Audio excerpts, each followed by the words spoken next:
حضرات محترم، آنے والی شب جس کا ذکر قرآن پاک میں 25ویں پارے میں سورہ دخان کی شروع کی چند آیتوں میں ذکر کیا گیا۔ حامیم یہ حروف مقطعات ہیں جس کے معنی اللہ جانے اور اس کا رسول جانے، یہاں تک کہ اس کے معنی جبرائیل بھی نہیں جانتے۔ والکتاب المبین، قسم ہے اس روشن کتاب کی۔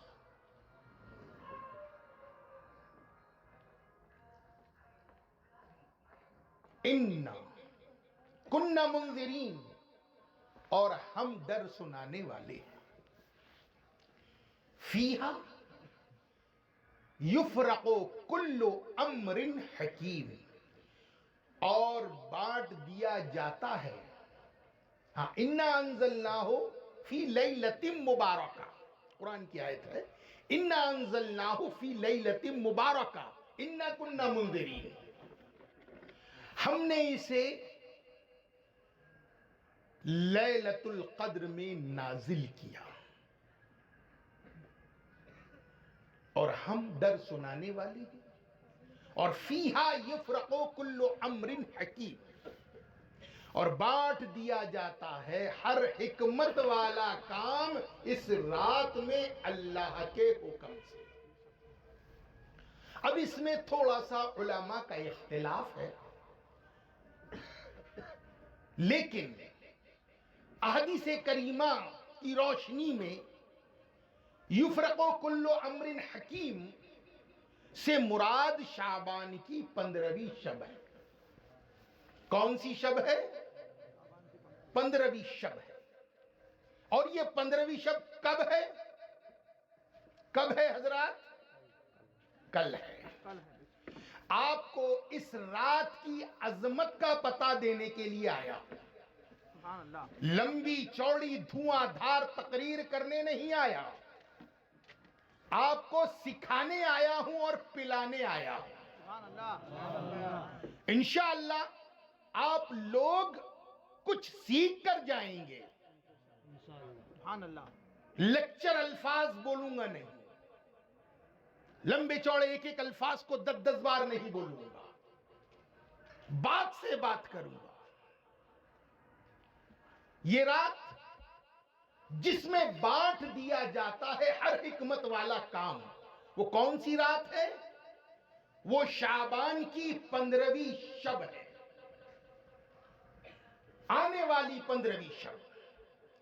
اس رات میں حدیث پاک میں آتا ہے، نبی کریم صلی اللہ علیہ وسلم ارشاد فرماتے ہیں کہ اس رات میں جو لوگ پیدا ہونے والے ہیں ان کا نام لکھ دیا جاتا ہے، اور جو لوگ مرنے والے ہوتے ہیں ان کا نام لکھ کر حضرت عزرائیل علیہ السلام کے حوالے کر دیا جاتا ہے۔ اور اسی رات میں رزق کو بانٹا جاتا ہے کہ اس رات میں سال بھر جس کو جتنا رزق دینا ہے اللہ عز و جل اس رات میں رزق کو بانٹتا ہے۔ یہ رات بڑی عظمت والی رات ہے۔ اس رات کی عظمت کا پتہ اس حدیث پاک سے آپ لگائیں۔ ہماری ماں عائشہ صدیقہ رضی اللہ تعالی عنہا، آپ نے رات کے پہر میں آقائے نامدار مدینے کے تاجدار روحی فدا صلی اللہ علیہ وسلم کو اپنے بستر پاک پر موجود نہ پایا تو آپ نے خیال کیا کہ آقا کسی اور محترمہ کے حجرے میں چلے گئے ہوں گے۔ سب حجروں کو تلاش کیا، آقا نہ ملے۔ آخر میں جنت البقیع میں پیارے آقا صلی اللہ علیہ وسلم کو پایا۔ جب سرکار نے حضرت عائشہ صدیقہ رضی اللہ تعالی عنہ کو دیکھا تو عرض کیا، اے عائشہ، کیا تم یہ سمجھتی ہو کہ اللہ اور اس کا رسول تم پر ظلم کرے گا؟ کہا یا رسول اللہ، ایسی بات نہیں ہے، میں یہ سمجھی تھی آپ کسی اور زوجہ محترمہ کے حجرے میں چلے گئے ہوں گے۔ ارشاد فرماتے ہیں، اے عائشہ، آج شعبان کی 15ویں شب ہے، کہہ دو سبحان اللہ۔ اور سرکار کہاں تھے؟ جنت البقیع میں تھے، مزارات کی زیارت کر رہے تھے۔ ارشاد فرمایا، اے عائشہ، آج کی رات کی فضیلت یہ ہے کہ آج کی رات سورج غروب ہونے کے بعد سے وحدہ لا شریک اللہ عز و جل پہلے آسمان دنیا پر نزول اجلال فرماتا ہے، اپنی رحمت کا نزول فرماتا ہے اور ندا کرتا ہے کوئی بخشش کا طلبگار کہ میں اسے بخش دوں؟ ہے کوئی بخشش کا طلبگار کہ میں اسے بخش دوں؟ ہے کوئی بیماریوں سے شفا کا طلبگار کہ میں اسے شفا دوں؟ ہے کوئی رزق کا طلبگار کہ میں اسے رزق دوں؟ یہ ندا طلوع فجر تک اللہ عز و جل کی جانب سے مسلسل لگائی جاتی ہے، اور جب بانٹنے والا بانٹنے پر آتا ہے اور لینے والا جب جاتا ہے تو یقیناً اس کی جھولی بھر دی جاتی ہے۔ اس لیے اس رات میں زیادہ سے زیادہ اپنے گناہوں کی معافی طلب کرو، اللہ عز و جل سے رزق کی طلب کرو، نماز کی پابندی کرو، نوافل کو پڑھو، اپنی قضا نمازیں پڑھو۔ حضرات محترم، اور خصوصی طور پر 3 نمازیں اس رات کی خاص تحفہ ہے، اور اس رات کا تحفہ کیا ہے جانتے ہو؟ مغرب کی نماز کے بعد 2 رکعت نماز عمر درازی کے لیے پڑھی جائے۔ 2 رکعت نماز عمر درازی کے لیے، پھر 2 رکعت نماز بیماریوں سے شفا کے لیے، کہہ دو سبحان اللہ، اور پھر 2 رکعت نماز وسعت رزق کے لیے۔ جو بندہ اس رات نماز پڑھے گا اللہ عز و جل اس کی عمر کو بڑھا دے گا۔ جو بندہ اس رات 2 رکعت نماز پڑھے گا بیماریوں سے شفا کے لیے، تو وہ موذی مرض جیسے cancer, AIDS, brain tumour, T B, جس میں موت کا خطرہ لاحق ہوتا ہے، ایسی بیماریوں سے رب ذوالجلال اس بندے کو سال بھر تک کے محفوظ فرما دیتا ہے۔ اس کے بعد جو بندہ 2 رکعت نماز وسعت رزق کے لیے پڑھتا ہے، اللہ تعالی سال بھر اس کے رزق میں فراوانی فرماتا ہے۔ اب یہ نماز جو پڑھنے کا طریقہ ہے، اس میں یہ لکھا ہے کہ یہ 2 رکعت نماز نفل میں سورہ یاسین شریف پڑھا جائے۔ کیا پڑھا جائے؟ سورہ یاسین شریف۔ اب سورہ یاسین کتنے لوگوں کو یاد ہے؟ چند ہی لوگوں کو یاد ہے، جو علماء اکرام اور حفاظ اکرام ہیں۔ آپ سب کو یاد ہے؟ نہیں یاد ہے۔ اس کا ہم نے ایک طریقہ نکالا ہے، اور یہ طریقہ میں نے نکالا ہے، اور یہ طریقہ یہ ہے: مغرب کی نماز کے بعد 2 رکعت نماز نفل کی، جن کو قرآن بھی پڑھتے نہیں آتا تو سورہ یاسین زبانی کیسے یاد ہوگا، اور تجوید سے بھی کہاں سے یاد ہوگا؟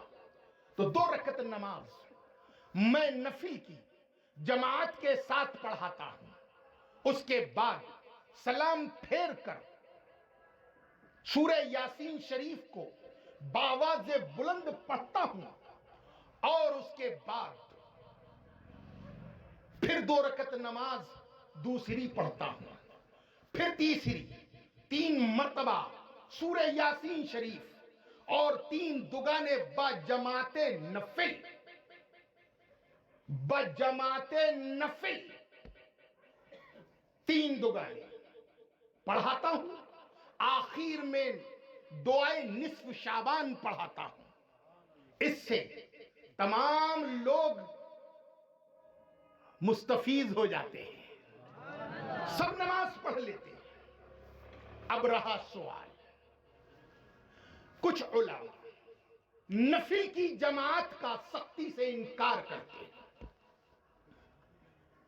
کہتے ہیں اعلیٰ حضرت عظیم البرکت امام عشق و محبت فاضل بریلوی علیہ رحمت و رضوان نے اپنی کتاب فتاوی رضویہ شریف میں لکھا ہے نفل کی جماعت تدائی کے ساتھ مکروہ ہے۔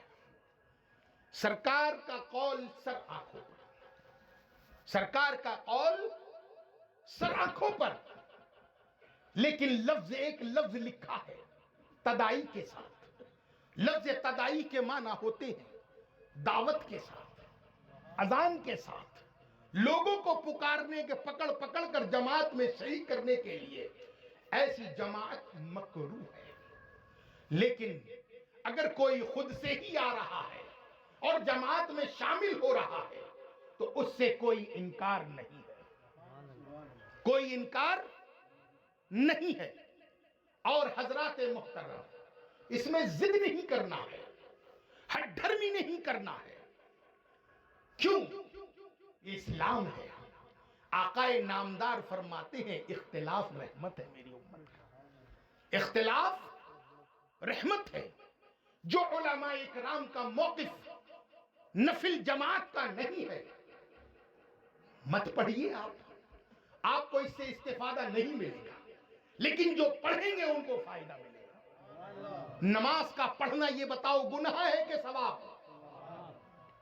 گناہ ہے کہ ثواب ہے؟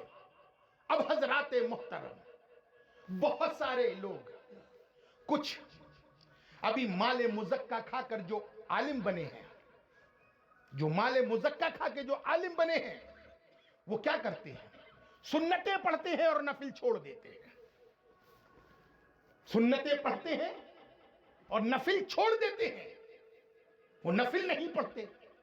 بھائی نفل کیوں نہیں پڑھ رہے ہو؟ کہا جب تک کہ واجب باقی ہے، جب تک کہ فرض باقی ہے، جب تک فرض باقی ہے نفل قبول نہیں ہوگی۔ شیطان نے اٹھا کر پٹک دیا۔ مطلب یہ ہے نہ تیری کبھی فرض مکمل ہوگا اور نہ تو کبھی نفل پڑھے گا، یعنی نفل سے تو محروم ہو گیا۔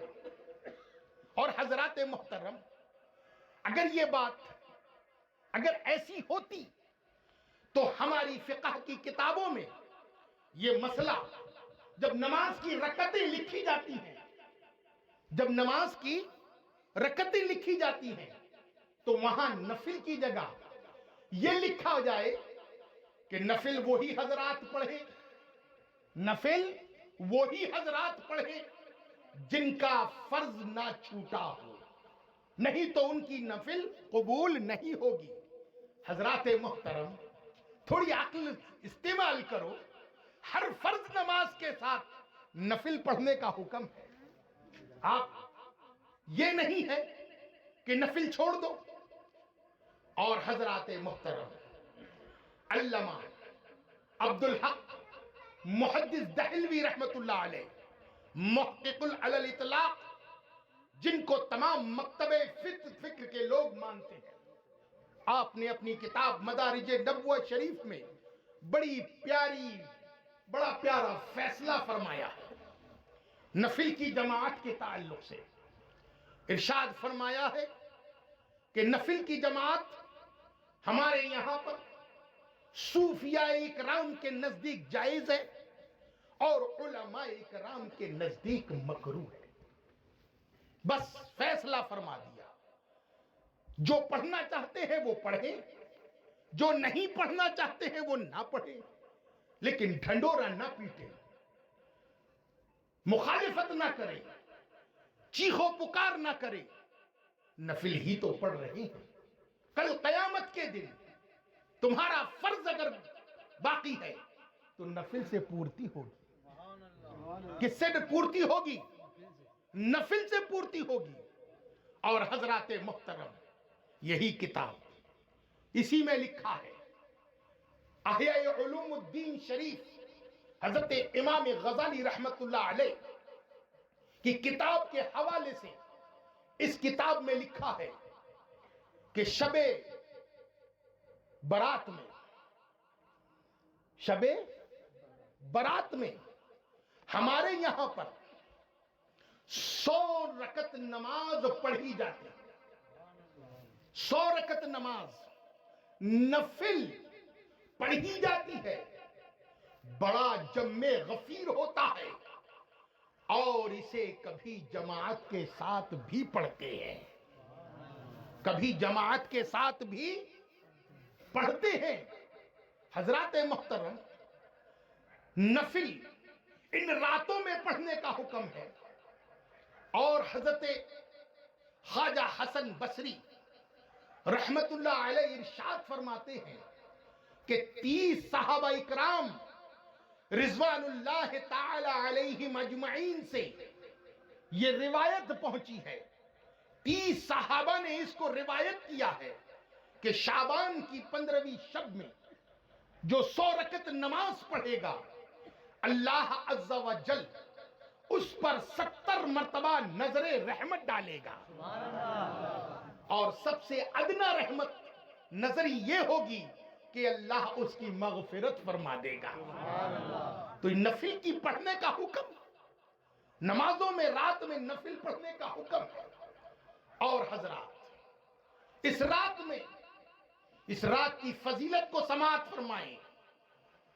حضرت عیسیٰ علی نبینا علیہ الصلاۃ والتسلیم گزرتے ایک پہاڑ پر سے جب گزرے تو آپ نے کیا دیکھا کہ ایک سفید پتھر ہے، بہت خوبصورت پتھر ہے. اس پتھر سے شعاعیں نکل رہی ہیں، اس پتھر سے نور کی کرنیں نکل رہی ہیں. حضرت عیسیٰ علی نبینا علیہ الصلاۃ والتسلیم بارگاہ خداوندی میں عرض کرتے ہیں، مولا مجھے اس پتھر کے راز سے واقف فرما. وہ پتھر 2 ٹکڑے ہو گیا اور جب وہ پتھر کھلا اس میں ایک بزرگ بیٹھے ہوئے تھے. کیا بیٹھے تھے؟ ایک بزرگ بیٹھے ہوئے تھے اور وہ بزرگ عبادت کر رہے تھے. حضرت عیسیٰ علیہ السلام نے ان سے پوچھا، اے اللہ کے بندے، اس پتھر میں کتنے سالوں سے عبادت کر رہے ہو؟ کہا 400 سال سے عبادت کر رہا ہوں. کتنے سال سے؟ 400 سال سے عبادت کر رہا ہوں. حضرت عیسیٰ علی نبینا علیہ الصلاۃ والتسلیم ارشاد فرماتے ہیں، اے اللہ، پوری روئے زمین پر اس بندے سے زیادہ عبادت گزار، اس بندے سے زیادہ نیکوکار اور بے ریا کوئی تیرا بندہ ہی نہیں. اللہ الصمد، یہ تو بڑا نیک بندہ ہے کہ 400 سال سے تیری عبادت کر رہا ہے. اللہ اکبر. حضرت عیسیٰ علی نبینا علیہ الصلاۃ والتسلیم کو رب نے ندا فرمائی، اے عیسیٰ سن، میں میرے محبوب پر ایک رات ایسی بھیجنے والا ہوں کہ وہ میرے محبوب کا امتی، میرا بندہ اس رات میں اگر 2 رکعت نماز پڑھے گا تو میں اسے اس بندے کے 400 سالہ عبادت کا ثواب عطا فرماؤں گا. 400 سالہ عبادت کا ثواب عطا فرماؤں گا. تو یہ آنے والی رات شب برات جو ہے، برات کے معنی ہی نجات یافتہ ہے، نجات یافتہ رات ہے. تو اس رات میں اپنے آپ کی بخشش کروا لو. اور اللہ کے رسول فرماتے ہیں اس رات میں بنی کلب کی بکریوں کے بالوں کے برابر اللہ عز و جل میری امت کے لوگوں کو بخش دے گا، ان کی مغفرت فرمائے گا. لیکن حضرات محترم، وہ لوگ جو مغفرت والے ہیں، لیکن آقا فرماتے ہیں اس رات میں جو ہمیشہ زنا کرنے والا ہے، زنا کرنے والے کو بخشش نہیں، ہمیشہ شراب پینے والے کی بخشش نہیں، والدین کی نافرمانی کرنے والے کی بخشش نہیں، سود خور کی بخشش نہیں، مجانین کی بخشش نہیں. حضرات محترم، اس وقت تک کے بخشش نہیں ہے جب تک کہ وہ اپنے کاموں سے توبہ نہ کر لیں. اگر وہ توبہ کر لیں گے تو اللہ عز و جل ان کی بخشش کروا دے گا، ان کی بخشش کر دے گا اور انہیں معاف فرما دے گا. یہ رات بڑی بابرکت رات ہے. اس رات میں رزق کی فراوانی ہوتی ہے، اس رات میں اللہ کی رحمتیں بڑھتی ہیں، اس رات میں مرنے والوں کا نام لکھا جاتا ہے، اس رات میں پیدا ہونے والوں کا نام لکھا جاتا ہے. اس لیے اس رات کو عبادت میں گزارو، نوافل کے ساتھ گزارو. وہ نوافل پڑھو، پڑھنے کا حکم آیا ہے. اگر کوئی کہتا ہے لاکھ کہنے دو، ہم کو اس کی بات کو سننا نہیں ہے. نوافل کی قدر کرو، لیکن اپنی قضا نمازوں کی بھی فکر کرو، اپنی قضا نمازوں کو بھی ادا کرو. یاد رکھو قیامت کے دن سب سے پہلے تمہیں نماز کی پوچھ ہوگی، اور نماز میں مکمل ہو گئے تو پھر تمہاری نجات کی امید ہے. اس لیے حضرات محترم، اس رات میں، اور آپ نے دیکھا نبی کریم صلی اللہ علیہ وسلم کہاں تھے؟ کہاں تھے؟ جنت البقیع میں تھے، قبرستان میں تھے. اسی لیے امت محمدی صلی اللہ علیہ وسلم اس رات قبرستان جاتے ہیں اور پھول چڑھاتے ہیں، فاتحہ دیتے ہیں اور اپنے مرحومین کو بخشتے ہیں. یہ سب طریقے جو ہیں یہ صحیح طریقے ہیں، یہ حسن طریقے ہیں، یہ مستحب ہے. یہ پھول جو ہم چڑھاتے ہیں، اگر کوئی آپ سے پوچھے کہ یہ پھولوں کا کہاں سے رواج ہے تو کہہ دینا کہ یہ پھولوں کا رواج جو ہے اللہ کے رسول صلی اللہ علیہ وسلم کی کھجوروں کی ٹہنیوں کا نعم البدل ہے. کھجوروں کی ٹہنیاں ہری تھی، یہ پھول بھی تر و تازہ ہیں. جب تک کہ ہرے رہیں گے، جب تک کہ ذکر کرتے رہیں گے، اور جب ذکر کریں گے تو صاحب مزار کو اس کی ٹھنڈک ملتے رہے گی.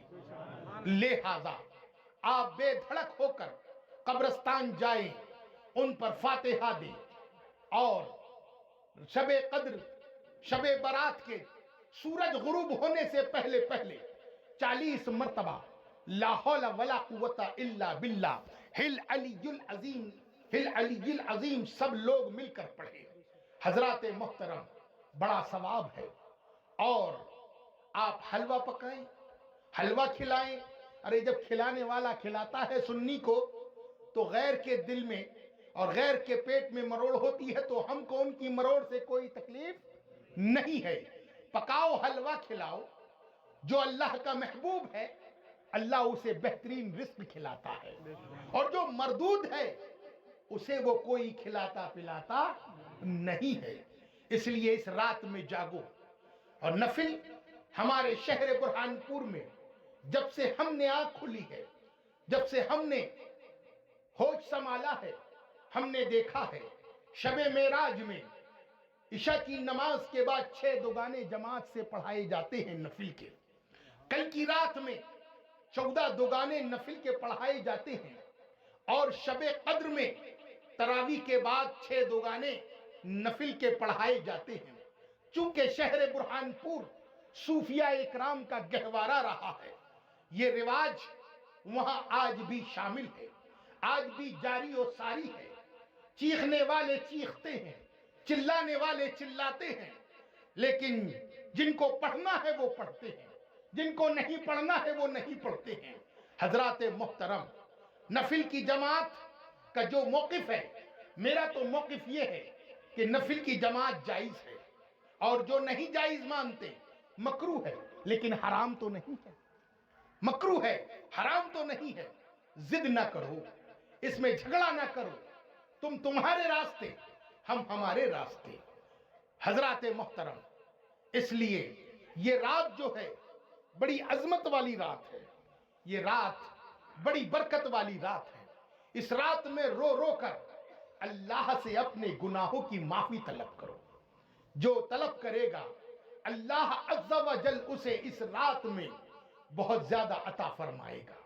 یہ شب برات جو ہے، اللہ کے رسول فرماتے ہیں کہ یہ شعبان کا مہینہ یہ میرا مہینہ ہے، اور رمضان کا مہینہ میری امت کا مہینہ ہے۔ حضرات محترم، تو اس رات خصوصی طور پر، اور ہاں، اس رات میں جاگنے کا مطلب یہ نہیں کہ یہاں پر 10-20 کرسیاں لگا کر بیٹھیں، گپے شپے لگائیں، گھومے پھریں، موٹر سائیکلوں کو اڑاتے پھریں۔ نہیں، جاگنے کا مطلب یہ ہے کہ ذکر کرتے رہیں، استغفار پڑھتے رہیں، توبہ کرتے رہیں، اپنی قضا نمازوں کو ادا کریں، بارگاہ خداوندی میں گڑ گڑائیں۔ حضرات، آج ہم لوگ جو ہیں، جو ذلت اور جو خاری ہے، آج جو پستی میں ہم لوگ ہیں، اس کی وجہ بھی یہی ہے کہ ہمارے دلوں سے اللہ کا خوف نکل گیا، اسلام کی چاہت نکل گئی، اللہ کی محبت نکل گئی۔ ہم نے اپنے دلوں میں دنیا کو بسا لیا ہے۔ مگر یاد رکھو اے مسلمانوں، خدا کے واسطے اپنے آپ کو بدلنے کی کوشش کرو۔ یہ آنے والی رات نامعلوم ان میں سے، ہم میں سے کون ہے کہ جس کا نام اسرائیل کے پاس چلا گیا ہے؟ اللہ کے رسول فرماتے ہیں کہ جس کا نام دیا جاتا ہے وہ شادیاں کر رہا ہے، وہ رت جگہ کر رہا ہے، وہ خوشیاں منا رہا ہے، لیکن اس کو نہیں معلوم کہ اس کا نام اسرائیل کے پاس دیا جا چکا ہے۔ اس لیے اس رات میں اپنے آپ کو، اپنے گناہوں کی بخشش طلب کر لو، اپنے رزق کی فراوانی کر لو، اور 3 رکعت نماز میں علماء سے کہوں گا کہ وہ اگر چاہیں تو نماز جماعت سے پڑھائیں، عوام ڈسپلین کے ساتھ پڑھے گی، بیٹھ کر سورہ یاسین بآواز بلند پڑھیں، اس کے بعد ہمتن گوش ہو کر سب سنیں گے، پھر 6 رکعت نماز پڑھ لیں، اور 6 کے بعد دعائے نصف شعبان اگر ہو سکے تو سب کو پڑھا دیں، اور نہیں تو کم سے کم ہمتن گوش ہو کر سن لیں۔ اللہ عز و جل ہمیں اس رات کی تمام فضیلتوں سے، رحمتوں سے، برکتوں سے ہم سب کو مالا مال فرمائے۔ وما علینا الا البلاغ۔